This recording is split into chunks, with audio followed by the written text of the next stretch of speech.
Assalamualaikum warahmatullahi wabarakatuh. Halo, kenalin namaku Hani Afiantari, NPM 23024010-136. Aku dari kelas Bahasa Indonesia G505, Program Studi Agribisnis.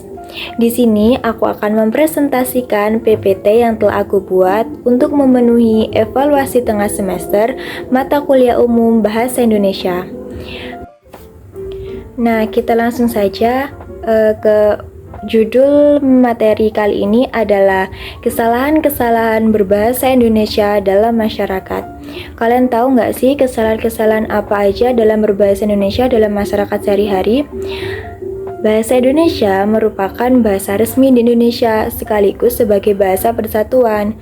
Namun, sangat disayangkan tak sedikit rakyat Indonesia sendiri yang lahir dan dibesarkan di ibu pertiwi tak menjaga bahasa Indonesia, menggunakan bahasa Indonesia seenaknya dan tak sesuai dengan kaidah-kaidah yang berlaku, mengganti kosakata kata baku dengan yang tidak baku, atau mencampur adukan antara bahasa asing dan bahasa Indonesia.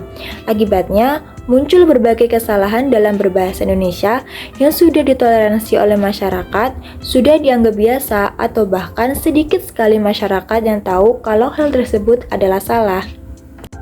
Nah, berikut beberapa contoh kesalahan-kesalahan yang sering kita lakukan ketika berbahasa Indonesia, baik lisan maupun tulisan. Contoh yang pertama, di mana dipisah atau di mana digabung yang betul.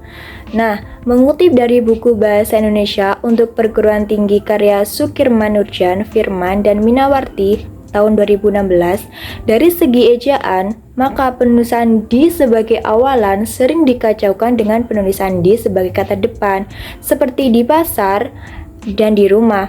Adapun menurut KBBI, mana diartikan sebagai kata ganti untuk menyatakan tempat yang tidak tentu. Selain itu, mana juga bisa diartikan sebagai kata tanya untuk menanyakan tempat. Jika mana digunakan sebagai kata ganti tempat, maka dipadukan dengan di sebagai kata depan, yang benar adalah di mana, penulisannya adalah dipisah. Nah, kita ke contoh kesalahan penggunaan kata di mana secara digabung bukan dipisah dalam penulisan judul video klip YouTube yang sering kita temui, seperti gambar yang telah terlampir. Nah, contoh yang kedua, susu yang sudah kadaluarsa itu salah. Kedaluarsa yang benar ya. Kesalahan ini kerap kali terjadi karena tulisan-tulisan pada produk makanan terlanjur mencantumkan tanggal kadaluarsa alih-alih tanggal kedaluarsa. Jika kamu melakukan pengecekan di dalam Kamus Besar Bahasa Indonesia, kamu akan tahu bahwa kadaluarsa itu tidak baku. Yuk biasakan gunakan kedaluarsa. Nah, kita ke contohnya ya. Contoh kesalahan penggunaan kata kadaluarsa bukan menggunakan kata kedaluarsa pada iklan di media sosial yang sering kita temui. Seperti pada gambar itu menggunakan kata kadaluarsa, itu tidak baku ya teman-teman. Yang benar adalah kedaluarsa. Oke, kita ke contoh yang ketiga. Apotik atau apotek. Mana penulisan yang tepat? Nah, kita bahas yuk. Di dalam KBBI, apotek sendiri memiliki makna toko tempat meramu dan menjual obat berdasarkan resep dokter, serta memperdagangkan barang medis, atau yang disebut dengan rumah obat. Jadi, dapat disimpulkan bahwa apotek adalah bentuk baku yang terdapat di dalam sistem kebahasaan di Indonesia. Sedangkan apotik adalah bentuk tidak baku dari apotek. Oleh karena itu, kata baku yang benar dan sesuai dengan IYD adalah apotek. Nah, ternyata masih banyak nih yang menggunakan kata apotik, bukan apotek. Di dalam gambar ini saya ambil dari toko obat-obatan di sekitar kita atau di sekitar tempat tinggal saya yang masih menggunakan kata apotik. Ini salah ya teman-teman, yang benar menggunakan kata apotek.